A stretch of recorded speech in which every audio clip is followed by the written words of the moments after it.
kan begini, dia ada yang perlu kita pahami mengenai narkoba ini. Tidak semua pelaku narkoba itu yang harus dipenjara. Dan berarti tidak semua pelaku narkoba itu yang tersangkut pidana gitu. Iya. Jadi Jangan lupa subscribe YouTube Yalis Satpol PP, subscribe, like, comment, and share. Oke, terima kasih warahmatullahi wabarakatuh, saudara-saudaraku semua. Kali ini kita bersama Bapak Ansor, salah satu anggota DPRD dari Dapil Kampar 7, Kampar 6, Pak. Kampar 6. Beliau ini bergerak di bidang, saat ini berada di Komisi 1. Kita akan berbicara dengan beliau.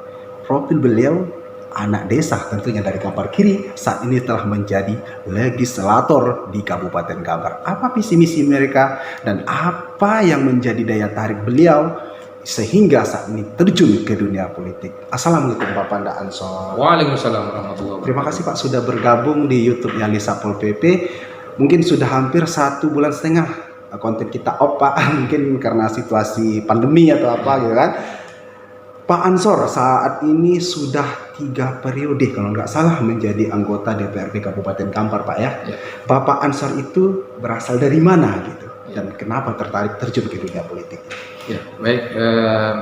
Terima kasih Yalis bahwa alhamdulillah memang kita sudah dipercaya oleh rakyat, dipercaya oleh masyarakat selama 3 periode, diawali dari 2009 sampai sekarang. Memang yang memotivasi untuk masuk ke dunia politik ini sederhana sekali. Dulu ketika saya tinggal di Bangkinang, saya bergabung dengan kawan-kawan di lembaga dakwah seperti Dewan Dakwah, termasuk Ikatan Masjid Indonesia. Waktu itu kami punya khayalan yang tinggi lah, termasuk jadi anggota dewan, karena waktu itu kita melihat ada semacam diskriminatif lah antara organisasi-organisasi yang ada di Kampar ini. Diskriminatif? Iya, jadi ada organisasi yang kegiatan tak nampak tapi anggarannya besar, sampai miliar-miliaran. Sementara ini Dewan Dakwah misalnya, atau IKMI misalnya, itu kan orang-orang yang bergerak dalam bidang peningkatan sumber daya manusia, mencegah amar ma'ruf nahi munkar, tapi justru malah hanya dikasih kegiatan dalam setahun itu paling hanya 25 juta, 50 juta. Nah, padahal azas manfaatnya lebih besar ketimbang yang diberi dana sampai miliaran itu. Dan itulah berarti Bapak Ansor itu latar belakangnya seorang dai ya Pak ya? Iya. Dan menyelesaikan studi di IAIN sebagai SAG Pak ya? SAG dan terakhir di 2017 menyelesaikan S2. Itu Pak berasal dari desa Kampar Kiri itu di mana? Iya, tepatnya saya asalnya dari desa Pangkalan Kapas, Kecamatan Kampar Kiri Hulu. Cuman asalnya dari sana, tapi saya besarnya di Teratak Bulu. Di Teratak Bulu ya. Pak Ansor pernah nggak merasa dari kecilnya menjadi seorang politikus Pak? Tidak pernah. Dulu SD saya punya cita-cita mau menjadi Menteri Agama. Menteri Agama, Masya Allah. Cuman karena persoalan ekonomi yang sulit, ketika mau masuk pesantren tidak didukung keluarga, akhirnya saya kebetulan ada kakak di Muara Mahat yang waktu itu jadi TU SMP, masih gadis, tidak ada teman, akhirnya saya disuruh masuk SMP. Sampai di SMP cita-cita berubah, mau jadi guru bahasa Inggris. Guru bahasa Inggris. Iya. Tamat SMP, saya masuk sekolah perikanan tidak direstui, masuk SMA juga tidak direstui, akhirnya saya masuk MAN 1 Pekanbaru. Sampai di situ hilang cita-cita saya. Dan akhirnya ke dai itulah. Iya, akhirnya masuk IAIN. Terjadi diskriminatif soal anggaran-anggaran tadi dan ingin menjadi seorang politikus dan akhirnya saat ini sudah 3 periode menjadi seorang anggota legislator gitu. Saat ini Bapak berada di Komisi 1 DPRD Kabupaten Kampar. Tugas dan fungsi Komisi 1 itu seperti apa sih Pak? Bergerak di bidang apa? Komisi 1 itu membidangi pemerintahan secara umum, pelaksanaan tugas-tugas pemerintah yang dilakukan oleh eksekutif. Kemudian mitra kita itu termasuk di dalamnya perhubungan, kominfo, kemudian yang paling santer sekarang itu adalah persoalan negara terkait tentang narkoba. Narkoba ya? Di BN, Badan Narkotika Kampar pun juga bagian dari mitra kita. Dan kita DPRD Kampar memang sudah termasuk yang dulu selangkah lah dibandingkan DPRD lain terkait hal menangani masalah narkoba ini. Pak, seperti apa parahnya narkoba di Kabupaten Kampar ini saat ini Pak? Jadi begini, saya melihat terus, memantau terus, hampir dalam tiap hari itu selalu ada, kalau di rata-rata ya, hampir tiap hari itu ada kasus narkoba. Tiap hari Pak ya? Satu kasus per hari rata-rata. Jadi kita lihat bahwa orang-orang kan begini, dia ada yang perlu kita pahami mengenai narkoba ini.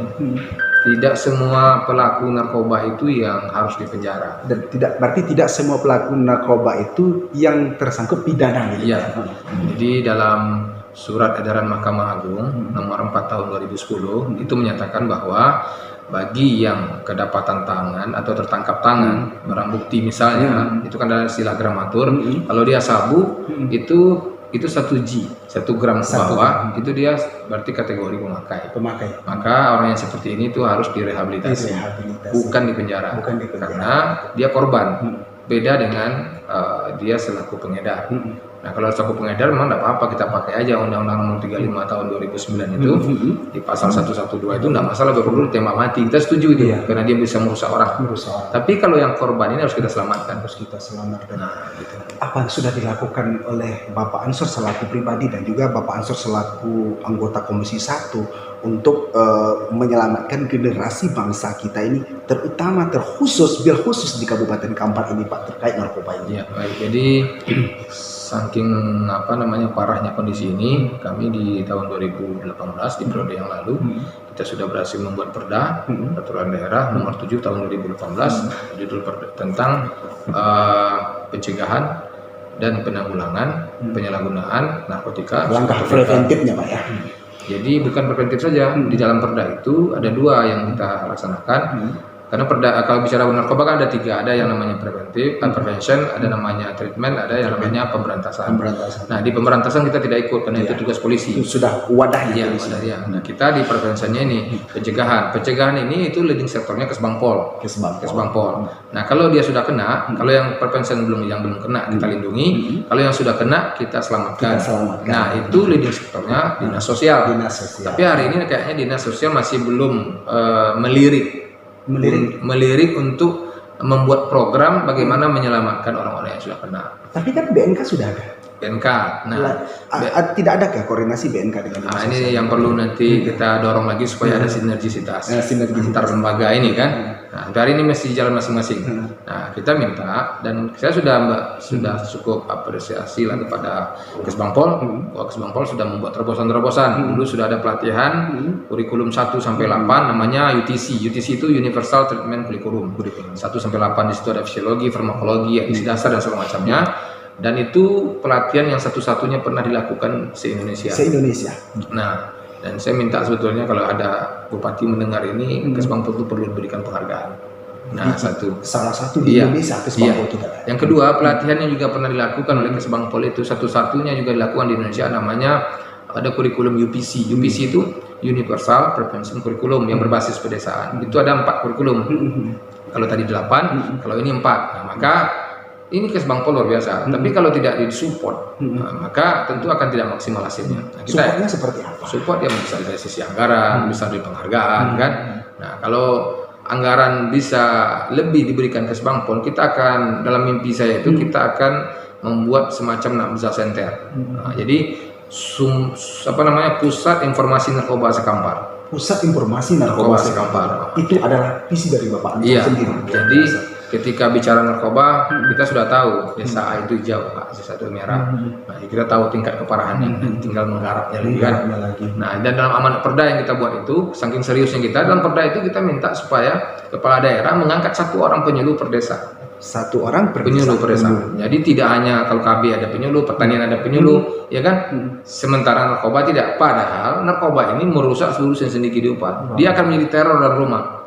Sudah bisakah dikatakan Kampar ini darurat narkoba, Pak, di kacamata Bapak Ansor? Menurut saya sudah. Karena hampir seluruh desa, tidak ada desa mengatakan di sini tidak ada narkoba. Semuanya mengatakan ada. Nah, begitu saking parahnya. Saya pernah ke Aursati. Di situ dari 300 pemuda yang ada, itu hampir 80% kena. Itu salah satu contoh ya. Belum lagi di Kubang, belum lagi di Teratak Bulu, belum lagi di Kampung Pinang. Itu semuanya di Kecamatan Kampar di tempat saya sendiri. Apalagi di Pulau Payung. Nah, ini ada residen saya 2 orang dari Pulau Payung ini kan. Maksudnya saya kan juga buka pusat terapi dan rehabilitasi untuk Itu milik pribadi Bapak Ansor, Iya, yayasan itu. dengan kawan-kawan kami gabung, kami berinisiatif karena memang saking parahnya kita tunggu action dari ini belum juga ada. Nah, makanya kita ambil inisiatif, kita cobalah swadaya patungan, kita buatlah pusat terapi rehabilitasi untuk anak-anak ini di Kampar. Di mana itu? Tepatnya di Desa Teratapulu, Desa Teratapulu. Kecamatan Siapulu. Namanya Pusat Terapi dan Rehabilitasi TB1. Syaratnya untuk bisa umpamanya ada salah seorang kawan saya pecandu narkoba gitu. Bagaimana caranya supaya beliau bisa masuk ke tempat? Langsung saja datang ke ke tempat rehab, di mana di situ syaratnya KK dan KTP, dan kemudian tentu kita akan adakan assessment dan screening. Nah, itu yang mengkategorikan bahwa dia kan begini, orang yang kena narkoba itu, yang korban itu ada dua. Kalau dia tingkatnya masih belum edik, belum menjadi pecandu, baru hanya setingkat user atau abuser, dia bisa rawat jalan. Tapi kalau dia sudah parah, memang harus disarankan untuk dirawat inap. Pak Ansor, tadi Bapak menyebutkan Kampar ini sudah bisa dikatakan darurat narkoba gitu. Selaku Komisi 1 gitu, sinergitas tadi yang Bapak bilang BNK dengan Dinas Sosial dan juga pemerintah tentunya harus memberikan erat support tentunya gitu Pak. Tidak adakah wewenang dari Komisi 1 ini untuk membangunkan pemerintah untuk menjalin sinergitas antara legislatif, eksekutif dan apa? Ya, memang sampai hari ini kita belum sampai pada duduk bersama ya. Tapi memang idealnya ketika bicara narkoba ini pihak terkait memang harus dibawa, seperti Polres, itu yang bidangnya kasus narkoba, kemudian BNK, Kesbangpol, kemudian Dinas Sosial, termasuk DPR. Nah, kalau kita mau duduk bersama, saya yakin akan ada usaha atau formulasi baru untuk mengatasi ini. Cuma kadang-kadang kan polisi jalan sendiri, BNK jalan sendiri, ya kan? Nah, memang hari ini kita dengan Kesbangpol sudah mulai sinergi. Artinya kita tetap komunikasi. Kita ini siapa Pak? Komisi 1? Komisi 1 DPR, DPR secara umum, bahwa kita beberapa kali, termasuk kegiatan yang dibawa oleh Kesbangpol itu kita yang support.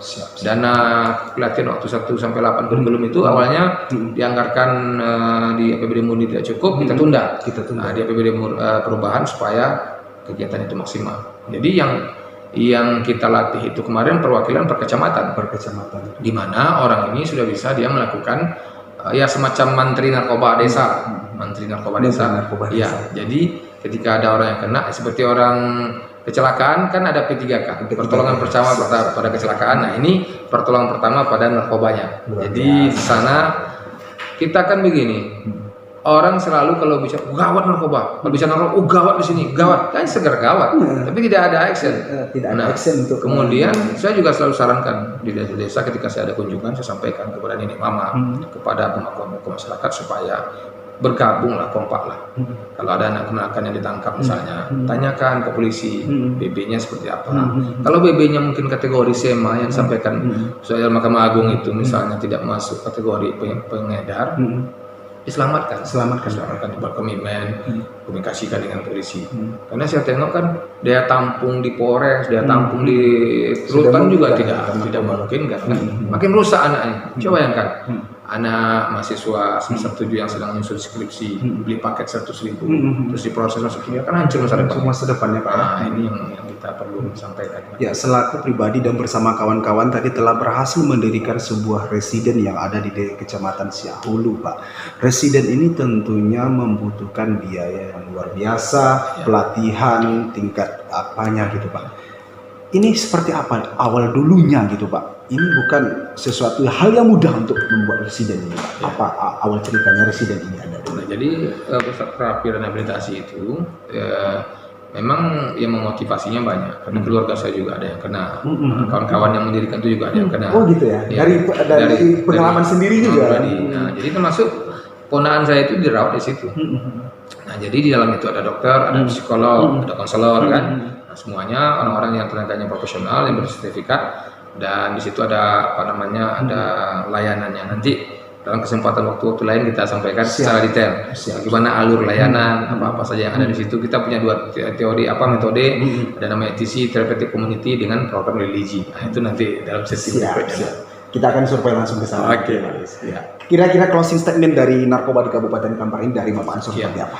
Menurut saya solusi terbaik dalam mengatasi narkoba di Kampar adalah bagaimana menciptakan sinergisitas antar lembaga, duduk bersama kita buat formulasi. Jadi tali Bapelin Tigo atau tubuh Tigo Sajorangan itu tidak hanya sekedar slogan, tapi harus kita buktikan dan implementasikan. Sehingga tapi ingat bahwa ya ada pepatah kampung mengatakan tiba di Pawi jadi Kompien, tiba di Mato jadi Piciam. Artinya yang salah itu salah, yang benar itu benar. Insya Allah kalau itu dilakukan, Kampar akan menjadi bersinar, bersih narkoba. Bersinar itu singkatan dari bersinar. Kampar bersinar, Kampar bersih narkoba. Oke, Bapak Ansor, Komisi 1 DPR RI, tokoh narkoba di Kabupaten Kampar sudah bisa kita sebut karena sebuah residen telah berhasil dilendirikan dan beliau ingin memberikan satu orang penyuluh per desa yang ada di kabupaten. Itulah cita-cita beliau, Bapak Ansor SAG MAG, Pak ya. Assalamualaikum warahmatullahi wabarakatuh. Waalaikumsalam warahmatullahi wabarakatuh.